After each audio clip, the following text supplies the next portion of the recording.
Oi, gente! Paz e bem para todo mundo, tudo certo? Que alegria estar passando aqui para mais uma prosa de fé. Mais uma prosa de fé dentro desse tempo rico que nós estamos vivendo, dentro desse tempo forte de oração que é a Quaresma. O tempo quaresmal é um tempo de faxina grossa, tempo de faxina no coração da gente, tempo em que a gente deve estar se preparando e buscando uma conversão mais íntegra a Deus nosso Senhor, aos valores do Evangelho. E o que nós estamos vivendo nesse tempo não é reprise do ano passado, não. Nós ainda estamos na pandemia. Nós ainda estamos vivendo as dificuldades desse tempo de pandemia. Mas esses tempos devem produzir na gente sempre um questionamento, devem sempre nos ajudar, devem sempre nos ajudar a perguntar a Deus, a questionar o Senhor, dizendo o que nós podemos fazer. E durante essa semana, rezando, pensando sobre o que a gente podia partilhar, me veio ao coração um assunto que parece que está em desuso, parece que não cabe mais, parece que a gente não precisa falar dele mais. Estou falando das obras de misericórdia. Pois é, as obras de misericórdia. Existem as obras de misericórdia corporais, aquelas que têm ligação, relação direta comigo, conosco, que somos nós que as realizamos para a nossa conversão, numa penitência, numa prática de ascese. Mas existem também as obras de misericórdia espirituais, aquelas que nós participamos, compartilhamos, realizamos em vista dos outros. 7 obras de misericórdia espirituais. Dar bons conselhos. Isso mesmo. Edificar os outros com bons conselhos. Tentar levar os outros para um lugar que os edifique. Ensinar os ignorantes. Ou seja, levar à luz do conhecimento aqueles que desconhecem as coisas. Corrigir os que erram. Ajudar aqueles que erram. Permitir que aprendam com o seu erro, Consolar os tristes. Consolar significa sentir com, estar junto, ser o braço, o ombro amigo. Perdoar as injúrias. Perdoar aquilo que falam contra nós.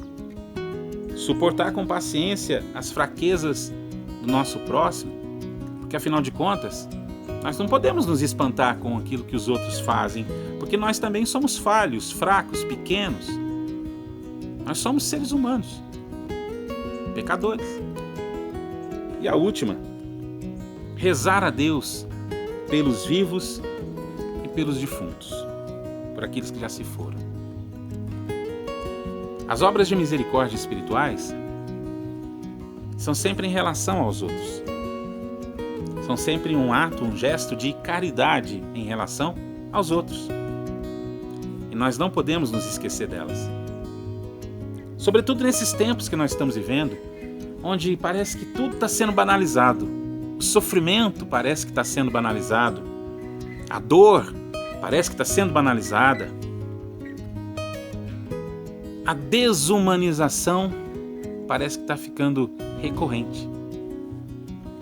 Rezar pelos vivos e pelos defuntos, literalmente é rezar, mas é também sofrer com, se compadecer dos que estão vivos e se compadecer dos que se foram.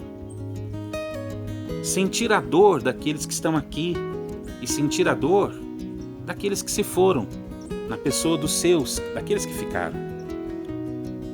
É preciso que a gente, independente dessa politização toda, dessa ideologização toda que nós vivemos na pandemia, a gente não pode perder o nosso senso de humanidade.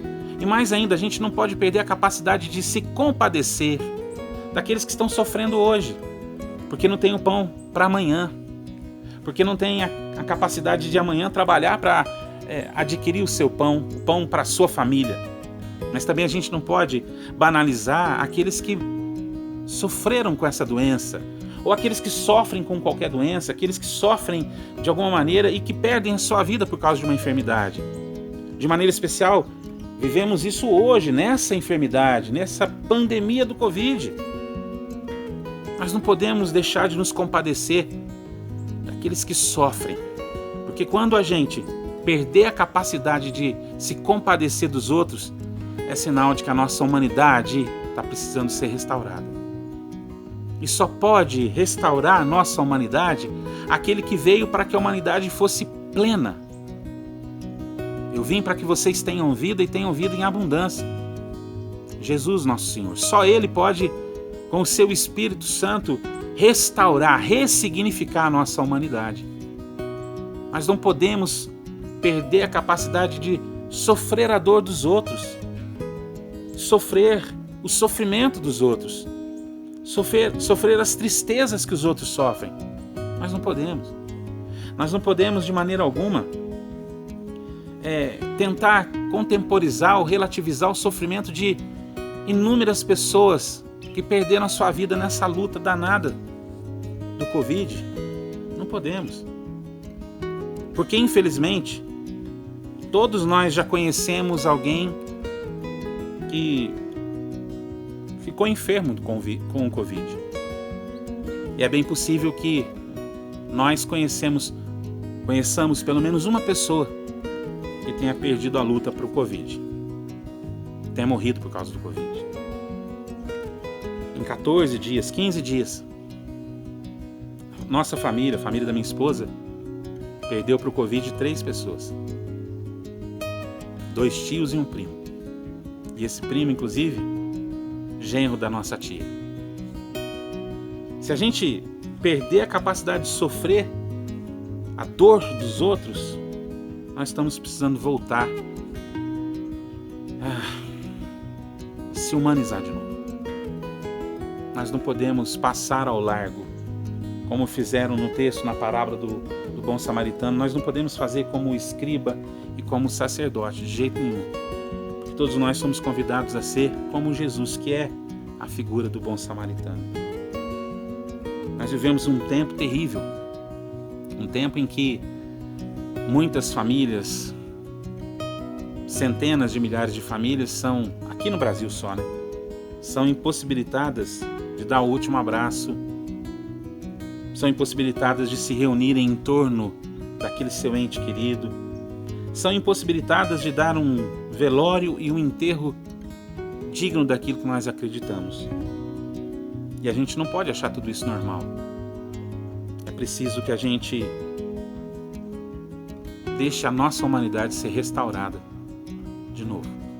Se caso a gente não acha mais, não se compadece mais, não sofre mais com os sofrimentos, com as dores dos irmãos ou daqueles que até nem conhecemos, se nós perdemos a capacidade de nos compadecer deles, de sofrer com eles, é sinal de que nós precisamos de uma conversão profunda da nossa vida. É preciso que a gente nasça de novo. Como diz Jesus a Nicodemos, é necessário nascer da água e do Espírito. É necessário nascer do Espírito Santo de Deus, para que Ele nos dê um novo coração, para que Ele nos forme um novo coração, como aquele que fala na música do Padre Joãozinho. Conheço um coração tão manso, humilde e sereno, que louva ao Pai por revelar seu nome aos pequenos, que tem o dom de amar, que sabe perdoar e que deu a vida para nos salvar. Meu irmão, minha irmã, que Deus te abençoe e que Ele ajude você, me ajude a todos nós a procurarmos de novo ter um coração como o coração de Jesus. Peçamos que o Espírito Santo venha em nosso socorro, porque Ele pode fazer essa restauração em nós. E assim, a gente pode estar sempre sofrendo com os outros, com os que estão vivos, e sofrendo, se compadecendo por aqueles que também se foram. Me desculpe se a partilha foi longa, mas ela foi do coração. Deus abençoe uma ótima caminhada para todos nós. Tchau, tchau.